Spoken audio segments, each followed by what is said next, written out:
भारत के अच्छी बातों को बुरी तरह पेश करने में मजा आ रही है। ऐसा लगता है जैसे उनका भारत का प्रेम ही कम होता जा रहा है। मैं सभी देशवासियों आपको आगाह करता हूं, कांग्रेस और उसके सहयोगियों की इस नई साजिश, हमें सतर्क रहना चाहिए। और अगर हक की बात करनी है तो मैं कहूंगा कि इस देश के संसाधनों पर पहला हक भारत के गरीब का है। गरीब चाहे वो दलित हो, गरीब चाहे वो पिछड़ा हो, गरीब चाहे आदिवासी हो, गरीब चाहे सामान्य वर्ग से हो, हमें सबसे बड़ी जाति मेरे लिए गरीब है। हमें गरीब की चिंता करनी है, हमें गरीब का जीवन बदलना है। कांग्रेस देश के लोगों में आपसी खाई बढ़ाना चाहती है, वैर भाव बढ़ाना चाहती है। इसलिए कांग्रेस अब पूरी नई भाषा बोलने लगी है। मेरे परिवारजनों, कांग्रेस के दशकों के शासन ने देश को सिर्फ गरीबी दी है।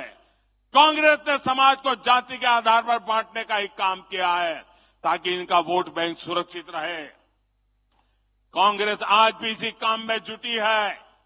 आज भी यहां छत्तीसगढ़ में अलग अलग समाज अपने हक के लिए आवाज उठा रहे हैं, लेकिन कांग्रेस की सरकार साजिश के तहत उन्हें जेल में डाल देती है, उनकी आवाज को दबाने में जुटी है।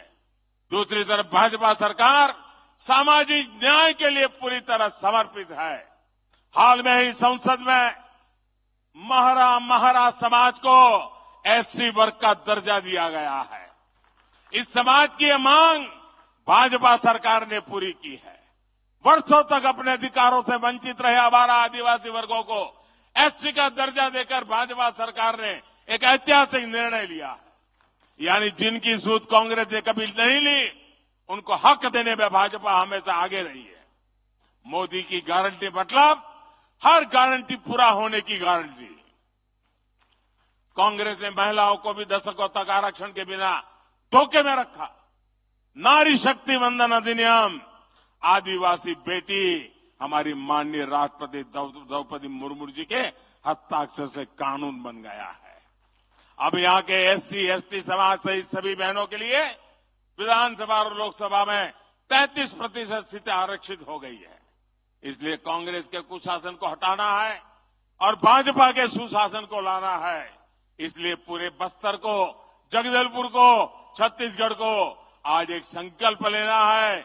यहां कांग्रेस के कुशासन को हटाएंगे और भाजपा के सुशासन को लाएंगे। जब विकास का डबल इंजन यहां फिर लगेगा, यहां भाजपा का मुख्यमंत्री बनेगा, तो फिर से छत्तीसगढ़ विकास की नई रफ्तार पकड़ेगा। एक बार फिर इतनी बड़ी तादाद में आए, आपने आशीर्वाद दिए, मैं आपका हृदय से बहुत बहुत आभार व्यक्त करता हूं। बहुत बहुत धन्यवाद। दोनों हाथ ऊपर करके बोलिए भारत माता की, भारत माता की, भारत माता की।